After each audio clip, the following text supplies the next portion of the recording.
എൻ്റെ പേര് സജി, ഭാര്യയുടെ പേര് നിമ്മി. ഞങ്ങൾ പാലാരൂപതയിലെ കുരുവിനാൽ ഇടവകയിൽ നിന്ന് വരുന്നു. ഭാര്യ ഗവൺമെൻറ് സ്കൂളിലെ ടീച്ചറാണ്. വൈഫിന് 10 വർഷം മുമ്പ് ബ്രസ്റ്റ് ക്യാൻസർ വന്നിരുന്നു. അന്ന് റൈറ്റ് ബ്രസ്റ്റ് റിമൂവ് ചെയ്തിരുന്നു. കീമോയും റേഡിയേഷനും ഒക്കെ ചെയ്ത് അന്ന് അത് ഭേദമായിരുന്നു. പിന്നെ ഓരോ 6 മാസം കൂടുമ്പോഴും റൂട്ടീൻ ചെക്കപ്പ് ഉണ്ടായിരുന്നു. അങ്ങനെ 9 കൊല്ലം അത് കുഴപ്പമില്ലാതെ കടന്നു പോന്നു. 2023 ജൂലൈ 21-ാം തീയതി എടുത്ത അൾട്രാസൗണ്ട് അബ്ഡോമനിൽ ലിവറിൻ്റെ 8th സെക്ഷനിൽ ക്യാൻസർ ഉണ്ടോ എന്നൊരു സംശയം റേഡിയോളജിസ്റ്റ് എഴുതി വെച്ചു. അപ്പോൾ ഞങ്ങൾ ആ റിപ്പോർട്ടുമായിട്ട് ഓങ്കോളജിസ്റ്റിനെ കണ്ടു.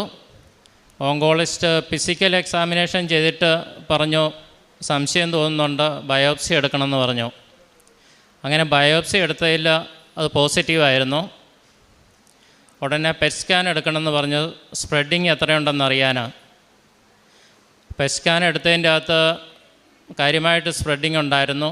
ചെസ്റ്റിലേക്കുണ്ടായിരുന്നു, കഴുത്തിൻ്റെ ഇടതുവശത്തേക്കുണ്ടായിരുന്നു, കഷത്തിലേക്കുണ്ടായിരുന്നു. അപ്പോഴേ പറഞ്ഞു 6 കീമോ എടുക്കണം. ആ കൂടത്തിൽ തന്നെ പറഞ്ഞിരുന്നു ലെഫ്റ്റ് ബ്രസ്റ്റ് റിമൂവ് ചെയ്യണമെന്ന്.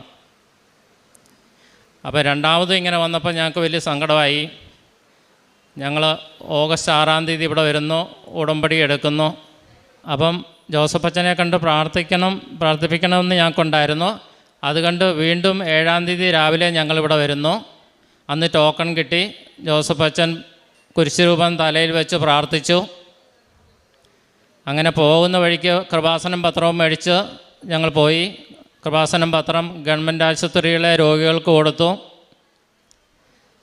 11-ാം തീയതി ആദ്യത്തെ കീമോ തുടങ്ങി. ഓരോ കീമോ കഴിഞ്ഞ് ക്ഷീണം കുറയുമ്പോഴും ഞങ്ങളിവിടെ വന്ന് മാതാവിനോട് പ്രാർത്ഥിച്ചിരുന്നു. പോകുന്ന വഴിക്ക് കൃപാസനം പത്രവും മേടിച്ചുകൊണ്ടാണ് പോയിരുന്നത്. അങ്ങനെ 4 കീമോ കഴിഞ്ഞു. 4 കീമോ കഴിഞ്ഞ് ഒരു സ്കാൻ ഉണ്ടായിരുന്നു. അതിൻ്റെ അകത്ത് ക്യാൻസർ കുറഞ്ഞതായിട്ട് കണ്ടു. പരിപൂർണമായിട്ട് മാറിയിട്ടില്ല, കുറഞ്ഞതായിട്ട് കണ്ടു. അങ്ങനെ അടുത്ത 2 കീമോയും കൂടെ ഞങ്ങൾ പൂർത്തിയാക്കി. അത് കഴിഞ്ഞ് അപ്പം അതിനിടയ്ക്ക് നവംബർ 12-ാം തീയതി ഉടമ്പടി പുതുക്കിയായിരുന്നു. ഇപ്പം 6 കീമോ കഴിഞ്ഞ് 1 മാസത്തേക്ക് പിന്നെ ട്രീറ്റ്മെൻറ്റൊന്നുമില്ല. 1 മാസം കഴിയുമ്പോൾ വീണ്ടും പെറ്റ് സ്കാൻ എടുക്കണം എന്ന് പറഞ്ഞിരുന്നു. അങ്ങനെ നവംബർ 26-ാം തീയതിയാണ് കീമോ തീരുന്നത്. ഡിസംബർ 26-ാം തീയതിക്ക് പെറ്റ് സ്കാൻ ബുക്ക് ചെയ്തു. അത് കാരിത്താസ് ഹോസ്പിറ്റലിലാണ് ബുക്ക് ചെയ്തിരുന്നത്. അപ്പം 6-ാമത്തെ കീമോ കഴിഞ്ഞ് കുറച്ച് ക്ഷീണം കുറഞ്ഞപ്പോൾ ഞങ്ങളിവിടെ വന്നിരുന്നു. ഡിസംബർ പകുതിയോടെ ഇവിടെ വന്നിരുന്നു. അപ്പം ഞങ്ങൾ വന്നതിന് 2 ഉദ്ദേശങ്ങളുണ്ടായിരുന്നു. കൃപാസനം പത്രം മേടിക്കണം, മാതാവിനോട് പ്രാർത്ഥിക്കണം. അതുകൂടാതെ പെറ്റ് സ്കാനിന് പോകുന്നതിന് മുമ്പായിട്ട് ജോസഫച്ചനെ കണ്ട് ഒന്നുകൂടി പ്രാർത്ഥിപ്പിക്കണം എന്ന് ഞങ്ങൾക്കുണ്ടായിരുന്നു. അപ്പോൾ ജോസഫച്ചൻ ക്രിസ്മസിൻ്റെ അവധിക്ക് ഇവിടെ ഉണ്ടാകുമോ എന്നറിയാനും കൂടിയാണ് ഞങ്ങൾ വന്നിരുന്നത്. അപ്പോൾ ഓഫീസിൽ ചോദിച്ചപ്പം അച്ഛൻ ഇവിടെ കാണും, പ്രത്യേകിച്ച് പരിപാടികളൊന്നും ചാർട്ട് എന്ന് പറഞ്ഞായിരുന്നു. അങ്ങനെ ഞങ്ങൾ പോയപ്പോൾ 10 കെട്ട് പത്രവും മേടിച്ചുകൊണ്ടാണ് പോയത്. അപ്പോൾ ഈ 6 കീമോ നല്ല ഡോസ് കൂടിയ കീമോ ആയിരുന്നു കണ്ട് 5-ാമത്തെ കീമോ കഴിഞ്ഞപ്പം തന്നെ ഇവളുടെ കൈവിരലിലെ നഖങ്ങൾ പറഞ്ഞു തുടങ്ങിയിരുന്നു. പഴുത്ത് ഓരോ നഖങ്ങളായിട്ട് വിട്ടുപോയിരുന്നു. അപ്പോൾ അതിൻ്റെ ബ്ലഡ് ഒഴുകും, ഭയങ്കരമായ ബുദ്ധിമുട്ടുകളുണ്ടായിരുന്നു. അപ്പം ഞങ്ങൾ പത്രം കൊടുക്കാനായിട്ട് രാവിലെ ഇറങ്ങും. ഞങ്ങൾ ഒരു 10 കിലോമീറ്റർ ദൂരെയുള്ള ഏറ്റുമാനൂർ ബസ് സ്റ്റാൻഡിൽ ചെല്ലും. അപ്പോൾ ഇവള് ലേശം പോലും വെയിലടിക്കാൻ പറ്റിയില്ല, അത്രയ്ക്ക് ക്ഷീണമായിരുന്നു. പത്രം ഇവൾ തന്നെ സ്റ്റാൻഡിൽ നടന്ന് പത്രം വിതരണം ചെയ്തു. അത് എല്ലാം വളരെ സന്തോഷത്തോടുകൂടി ചെയ്യാൻ അവൾക്ക് സാധിച്ചു. ബാക്കിയുണ്ടായിരുന്ന പത്രം ഞങ്ങൾ ഗവൺമെൻറ് ആശുപത്രിയിലെ രോഗികൾക്ക് കൊടുത്തു. അങ്ങനെ ക്രിസ്മസിൻ്റെ അവധിക്ക് ഇവിടെ വിളിച്ചു ചോദിച്ചപ്പോൾ അറിയുന്ന ജോസഫച്ചൻ സ്ഥലത്തില്ല എന്ന്. അപ്പം ഞങ്ങൾക്കതൊരു വിഷമമായി. സ്കാനിങ്ങിന് 26-ാം തീയതി പോവുകയും ചെയ്യണം. അച്ഛനെ കണ്ട് ഒന്നുകൂടെ പ്രാർത്ഥിപ്പിക്കാൻ പറ്റിയില്ലല്ലോ എന്ന് വിചാരിച്ച് ഞങ്ങൾ സങ്കടപ്പെട്ടു. അപ്പം ഇടയ്ക്ക് വന്നപ്പം പറഞ്ഞായിരുന്നു അച്ഛൻ പോയാലും 26-ാം തീയതി ഇവിടെ ഉണ്ടാകുമെന്ന് പറഞ്ഞായിരുന്നു. പക്ഷേ 26-ാം തീയതി രാവിലെ ഞങ്ങൾക്ക് സ്കാൻ അപ്പിയർ ചെയ്യണം. അതുകൊണ്ട് ഞങ്ങളങ്ങനെ വിഷമിച്ചിരുന്നു. അങ്ങനെ ഇരിക്കുമ്പോഴാണ് 25-ാം തീയതി വൈകുന്നേരം കാരിത്താസിൽ നിന്ന് വിളിക്കുന്നു, പെറ്റ് സ്കാനിന് ഇഞ്ചെക്ട് ചെയ്യാനുള്ള മരുന്ന് റെഡിയായില്ല, അതുകൊണ്ട് നിങ്ങളുടെ സ്കാനിങ് ഒരു ദിവസം പോസ്റ്റ്പോൺ ചെയ്തിരിക്കുന്നു, 27-ാം തീയതിയിലേക്ക് ആക്കിയിരിക്കുന്നു എന്ന് പറഞ്ഞു. അപ്പം ഞങ്ങൾക്ക് സന്തോഷമായി. ഞങ്ങൾ 26-ാം തീയതി രാവിലെ നേരെ ഇങ്ങോട്ട് പോന്നു. ഇവിടെ വന്ന് ടോക്കൺ എടുത്തു. ജോസഫ് അച്ഛൻ ഇവളുടെ തലയിൽ കുരിശ് രൂപം വെച്ച് പ്രാർത്ഥിച്ചു. ഞങ്ങൾ മാതാവിനോട് കരഞ്ഞ് പ്രാർത്ഥിച്ചു. ഞങ്ങൾ സന്തോഷമായിട്ട് തിരിച്ചു പോയി. 27-ാം തീയതി പെറ്റ് സ്കാൻ എടുത്തു. റിസൾട്ട് വരാൻ 3 ദിവസം താമസം ഉണ്ടായിരുന്നു. റിസൾട്ട് വന്നപ്പോൾ അത്ഭുതമെന്ന് പറയട്ടെ, 4th സ്റ്റേജിലുണ്ടായിരുന്ന ക്യാൻസർ പൂർണ്ണമായിട്ടും മാറി. ഒരു തരി പോലും ബാക്കിയില്ലാതെ പൂർണ്ണമായിട്ടും മാറി. ഈ ക്യാൻസർ സ്ഥിരീകരിച്ചപ്പോൾ ഞങ്ങൾ സെക്കൻഡ് ഒപ്പീനിയനായിട്ട് അമൃത ഹോസ്പിറ്റലിൽ പോയി ചോദിച്ചിരുന്നു. അപ്പം അവിടുന്ന് പറഞ്ഞത് ചികിത്സിച്ചാൽ 5 വർഷം ജീവിക്കാം എന്നല്ലാതെ ഇതൊരിക്കലും ഭേദമാകുമെന്ന് അവിടുന്നും പറഞ്ഞില്ല. അപ്പോൾ അങ്ങനെ വളരെ അത്ഭുതകരമായി അവളുടെ ക്യാൻസർ മാറിക്കിട്ടി. അതുകൊണ്ട് ഞങ്ങൾക്ക് കിട്ടിയ വേറൊരു നേട്ടം എന്നാന്ന് ചോദിച്ചാൽ, ലെഫ്റ്റ് ബ്രസ്റ്റ് റിമൂവ് ചെയ്യണമെന്ന് 4ാമത്തെ കീമോ കഴിഞ്ഞപ്പോഴും ഡോക്ടർ പറഞ്ഞിരുന്നു. അപ്പോഴും ഞങ്ങൾ പറഞ്ഞു കുറച്ചുകൂടെ കഴിയട്ടെ. അപ്പോഴും ഡോക്ടർക്ക് അതെന്താണെന്ന് മനസ്സിലായില്ല. പക്ഷെ ഞങ്ങൾക്കറിയായിരുന്നു മാതാവ് ഇടപെടുമെന്ന്. അങ്ങനെ ആ സർജറിയും ഞങ്ങൾക്ക് ഒഴിവായി കിട്ടി. ബ്രസ്റ്റ് സർജറി എന്ന് പറഞ്ഞാൽ ബ്രസ്റ്റ് റിമൂവ് ചെയ്യുന്ന മാത്രമല്ല, അഫക്റ്റഡ് ആയിട്ടുള്ള ലിംഫ് നോഡ്സ് മുഴുവൻ റിമൂവ് ചെയ്യും. അപ്പോൾ അത് കഴിഞ്ഞാൽ പിന്നെ ഇതാണ് അവസ്ഥ. കയ്യിൽ നീര് വരും, ഇൻഫെക്ഷൻ വരും. ആ കയ്യിൽ പിന്നെ ഒരു ഇഞ്ചക്ഷൻ എടുക്കാനോ ബ്ലഡ് എടുക്കാനോ ഒന്നും സാധിക്കില്ല. അപ്പോൾ ഒരു കൈ ഇങ്ങനെയായി, മറ്റേ കൈയും കൂടെ സർജറി ചെയ്ത് കഴിഞ്ഞാൽ വളരെ ബുദ്ധിമുട്ടാകുമല്ലോ എന്ന് ഡോക്ടറോട് പറഞ്ഞിട്ട് ഡോക്ടർ അതിനൊന്നും വഴങ്ങുന്നില്ലായിരുന്നു. പക്ഷേ ഈ ക്യാൻസർ പൂർണ്ണമായി മാറിയെന്ന് ആയപ്പോൾ ഞങ്ങൾ പറഞ്ഞു, ഇനി അങ്ങനെ ഒരു സർജറി വേണ്ട, അതിൻ്റെ റിസ്ക് ഞാൻ എടുത്തോളാമെന്ന് പറഞ്ഞു. അങ്ങനെ ആ സർജറി ഒഴിവായി കിട്ടി. അങ്ങനെ 2 ഗുണങ്ങളാണ് കിട്ടിയത്. പിന്നെ രണ്ടാമത്തെ ഒരു കാര്യം എന്ന് പറഞ്ഞു കഴിഞ്ഞാൽ, ഞാൻ കുറച്ച് സാമ്പത്തിക ബാധ്യത ഉണ്ടായിരുന്നു. വിൽക്കാൻ സ്ഥലം ഉണ്ടായിരുന്നു. അതൊരു ഹൈവേയുടെ സൈഡിൽ സെക്കൻഡ് പ്ലോട്ടായിട്ട് കിടക്കുന്ന സ്ഥലമായിരുന്നു. അപ്പോൾ ഫസ്റ്റ് പ്ലോട്ടുകാരൻ്റെ സ്ഥലത്തിന് ഇച്ചിരി വീതി കുറവുണ്ട്. അയാൾ വാങ്ങിച്ചാൽ മാത്രമേ അതിന് വില കിട്ടുകയുള്ളൂ. കഴിഞ്ഞ 8 വർഷമായിട്ട് ഞങ്ങൾ സംസാരിക്കും, അദ്ദേഹം ഒരു വില പറയും, അത് കഴിഞ്ഞ് പിന്നെ ആ വിലയിൽ നിന്ന് അയാൾ പുറകോട്ട് പോകും. അങ്ങനെ ഒരിക്കലും ആ കച്ചവടം നടന്നിരുന്നില്ല. ഈ പ്രാവശ്യം മാതാവിൻ്റെ ഉപ്പ് ആ സ്ഥലത്ത് ഇട്ട് പ്രാർത്ഥിച്ച് വിശ്വാസ പ്രമാണം ചൊല്ലി ഞാൻ ആ കച്ചവടത്തിന് ഒരുങ്ങി. അങ്ങനെ ആ സ്ഥലക്കച്ചവടം നടന്നു.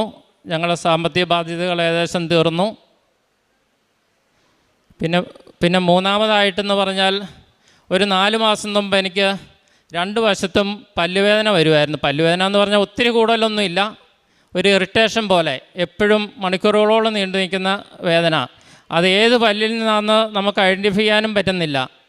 ചിലപ്പോൾ ലെഫ്റ്റ് സൈഡിലായിരിക്കും, ചിലപ്പോൾ റൈറ്റ് സൈഡിലായിരിക്കും. അപ്പോൾ രാവിലെ പ്രത്യക്ഷീകരണ പ്രാർത്ഥന ഞാനും ഇവളും കൂടെയാണ് ചെല്ലുന്നത്. ആ ചെല്ലുന്ന കൂടത്ത് ഞാൻ മാതാവിനോട് പ്രാർത്ഥിച്ചു, മാതാവേ ഇതൊന്ന് മാറ്റിത്തരണമേ. അത്ഭുതമെന്ന് പറയട്ടെ, 2 മാസം മുമ്പ് ഒരു ദിവസം ഈ വേദന പൂർണ്ണമായിട്ടും നിന്നു. 2 വശത്തെയും വേദന മാറി. ഒന്നും ചെയ്തില്ല. അതിനുശേഷം ഇന്നുവരെ വേദന ഉണ്ടായിട്ടില്ല. അതിന് ഞങ്ങൾ മാതാവിനും തിരുക്കുമാറിനും നന്ദി പറയുന്നു. പിന്നെ 4ാമതായിട്ട്, ഇവൾ ഗവൺമെൻറ് സർവീസിലാണ്. ആദ്യം മാനേജ്മെൻറ്റ് സർവീസിലാണ് കയറിയത്. ഒരു 3 മാസം വീതം 2 പ്രാവശ്യമായിട്ടാണ് അത് കിട്ടിയത്. അത് സർവീസ് ബുക്കിലൊന്നും എൻ്റർ ചെയ്തിട്ടില്ലായിരുന്നു. അപ്പോൾ അത് കഴിഞ്ഞ് ഗവൺമെൻറ് സർവീസ് കിട്ടി. അതിൻ്റെ അവിടെയുള്ള എച്ച്എംമാരോട് പറയുമ്പോൾ, അതങ്ങും കിട്ടിയല്ല, അത് ബ്രോക്കൺ സർവീസാണ്, അത് കിട്ടിയില്ല എന്നും പറഞ്ഞുകൊണ്ട് ഇന്ന് വരെ ആരും അത് കൊടുക്കാനും തയ്യാറായില്ല. നമുക്കത് കിട്ടിയില്ല. 23 വർഷത്തിന് മുമ്പുള്ള സംഭവമാണിത്. അപ്പം ഇപ്രാവശ്യം ഉടമ്പടി പുതുക്കിയപ്പോൾ വൈഫ് അതൊരു നിയോഗമായിട്ട് വെച്ചു, മാതാവേ അതൊന്ന് സാധിച്ചു തരണമെന്ന്. അത് കൊടുത്താൽ പോലും ചിലപ്പോൾ റിജക്റ്റ് ചെയ്യാറാണ് പതിവ്. ഏതായാലും ഈ പ്രാവശ്യം അത് കൊടുത്തു. അത് യാതൊരു തടസ്സവും കൂടാതെ മാതാവിൻ്റെ അനുഗ്രഹത്താൽ അത് പാസ്സായി കിട്ടി. ഒക്കെ സെലക്ഷൻ ഗ്രേഡായി. ഇങ്ങനെ 4 അനുഭവങ്ങളാണ് നമുക്കുണ്ടായിട്ടുള്ള. ഇത്രയും വലിയ അനുഭവങ്ങൾ പ്രത്യേകിച്ച് ഇവളുടെ ക്യാൻസർ മാറ്റിത്തന്ന കൃപാസനം മാതാവിനും തിരുക്കുമാരനും ഉണ്ണീശോയ്ക്കും 1000 നന്ദി. പിന്നെ ഞങ്ങളുടെ പ്രേക്ഷിത പ്രവർത്തനം എന്ന് പറഞ്ഞാൽ ഞങ്ങൾ എല്ലാ പ്രാവശ്യവും ഇവിടുന്ന് പത്രം മേടിച്ചു കൊണ്ടുപോയി ഗവൺമെൻറ് ആശുപത്രികളിൽ രോഗികൾക്ക് കൊടുത്തിരുന്നു. വൃത്തമന്ദിരത്തിൽ പോവുകയും അവർക്ക് ഭക്ഷണം കൊടുക്കുകയും അവരോട് കൂടി ഇരുന്ന് ഭക്ഷണം കഴിക്കുകയും ഒക്കെ ചെയ്തിരുന്നു. പാവപ്പെട്ടവരെ പൈസയായിട്ട് സഹായിച്ചിരുന്നു. പിന്നെ ഈ കീമോ ചെയ്ത എല്ലാ ദിവസവും മുടിയൊന്നും ഇല്ലായിരുന്നു. എന്നിട്ടും എല്ലാ ദിവസവും ഞാനിവളും പള്ളിയിൽ കൃത്യമായി പോയി വിശുദ്ധ കുർബാനയെ സംബന്ധിച്ചിരുന്നു. ഞാൻ സ്കൂളിലെ ടീച്ചറാണ്. അപ്പോൾ സ്കൂളിൽ പോയി അവിടുത്തെ ടീച്ചേഴ്സിന് കൃപാസനം പത്രം കൊടുക്കുകയും അതുപോലെ അവരോട് ഈശോയെയും മാതാവിനെയും കൃപാസന മാതാവിനെയും കുറിച്ച് പറയുകയും ചെയ്യും. അങ്ങനെ ടീച്ചേഴ്സും ഇവിടെ വന്ന് ഉടമ്പടി എടുക്കുകയും അതുപോലെ ഈശോയുടെ എല്ലാ കാര്യങ്ങളും അവരോട് പറയുകയും ചെയ്തു. അങ്ങനെ ഈശോയുടെയും മാതാവിൻ്റെയും സാക്ഷിയായി എന്നും ജീവിക്കണമെന്നാണ് ഞങ്ങളുടെ ആഗ്രഹം. രാജാക്കന്മാരുടെ 2-ാം പുസ്തകം 20-ാം അധ്യായത്തിൽ ഹെസക്കിയായുടെ രോഗശാന്തിയെക്കുറിച്ച് നമുക്ക് കാണുവാൻ കഴിയും. ഹെസക്കിയ രാജാവിന് ലഭിക്കുന്ന രോഗശാന്തി യെശയ്യാ പ്രവാചകനോട് കർത്താവ് അരുളി ചെയ്യുന്ന വാക്കുകളാണ്. കർത്താവ് ഇപ്രകാരം അറിയിക്കുന്നു എന്ന് പറയുക: ഞാൻ നിൻ്റെ കണ്ണീർ കാണുകയും പ്രാർത്ഥന കേൾക്കുകയും ചെയ്തിരിക്കുന്നു. ഞാൻ നിന്നെ സുഖപ്പെടുത്തും. 20-ാം അധ്യായത്തിൽ ഈ തിരുവചനങ്ങൾ അരുളി ചെയ്യുമ്പോൾ ഇന്ന് ക്യാൻസർ 4th സ്റ്റേജായിട്ട് തങ്ങൾക്കിനി അതിൻ്റെ യാതൊരുവിധ അണുക്കളും ശരീരത്തിലില്ല എന്ന് പരിപൂർണമായിട്ട് ബോധ്യപ്പെട്ടിട്ട് ഇവിടെ വന്ന് സാക്ഷ്യം പറയുകയാണ് ഈ കുടുംബം. എങ്ങനെ കർത്താവ് ഇവരെ ഈ അൾത്താര വരെ എത്തിച്ചു എന്നുള്ളതും അവരുടെ ജീവിതത്തിൽ, അതായത് ഇതിൻ്റെ കീമോയും ഇത് ഓരോന്നുമൊക്കെ എടുക്കുമ്പോഴുള്ള ബുദ്ധിമുട്ടുകളൊക്കെ ഉണ്ട്. എങ്കിലും വിശുദ്ധ കുർബാന ഞങ്ങൾ മുടക്കിയിരുന്നില്ല. വിശുദ്ധ കുർബാനയിൽ ആഴപ്പെട്ടുകൊണ്ട് പരിശുദ്ധ അമ്മയുടെ മധ്യസ്ഥതയിൽ കുടുംബം പ്രാർത്ഥിക്കുമ്പോൾ അവിടെ സൗഖ്യമായിട്ടും സമാധാനമായിട്ടുമൊക്കെ ഈശോ കടന്നു വരുന്നതാണ് നമുക്ക് കാണുവാൻ കഴിയുക. അങ്ങനെ വീണ്ടും തങ്ങളുടെ കുടുംബത്തിൽ കിട്ടിയ മറ്റ് കൃപകൾ 8 വർഷവും 23 വർഷവും ഒക്കെ ആയിട്ടുള്ള കാര്യങ്ങൾ, അതെല്ലാം എങ്ങനെയാണ് അതൊക്കെ ഉടമ്പടിയിൽ നിയോഗമായിട്ട് വയ്ക്കുന്നു. പിന്നീടത് വളരെ പെട്ടെന്ന് തന്നെ ഒരിക്കലും ലഭിക്കില്ല, സാധിക്കില്ല എന്നൊക്കെ പറഞ്ഞ കാര്യങ്ങൾ എത്ര പെട്ടെന്നാണ് പിന്നീട് നടന്നത്.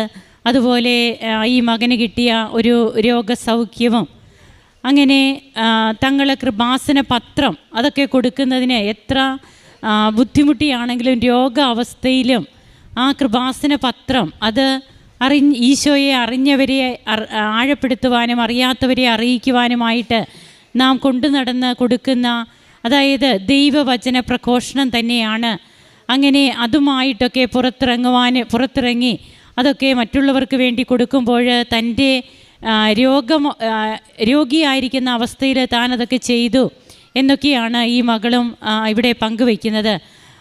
ദൈവത്തിന് ഒരു ക്ഷണനേരം മതി നമ്മുടെ കാര്യങ്ങളിൽ ഇടപെടാൻ. ഉടമ്പടിയാണ് അതിന് അനുയോജ്യമായ, ഈശോയോട് ഏറ്റവും അടുത്ത് നിൽക്കുവാൻ, നമ്മെ തന്നെ വിശുദ്ധീകരിച്ചുകൊണ്ട് ദൈവത്തിൻ്റെ പക്കലേക്ക് അടുക്കുവാനായിട്ട് നമ്മെ സഹായിക്കുന്ന പ്രാർത്ഥനാ പദ്ധതിയാണ് ഉടമ്പടി. നമുക്ക് ഈ കുടുംബത്തിന് നൽകിയ എല്ലാ കൃപകൾക്കും കരങ്ങളടിച്ച് ഈശോയ്ക്കും അമ്മയ്ക്കും നന്ദി പറയാം. യേശുവേ നന്ദി, യേശുവേ സ്തുതി, യേശുവേ ആരാധന.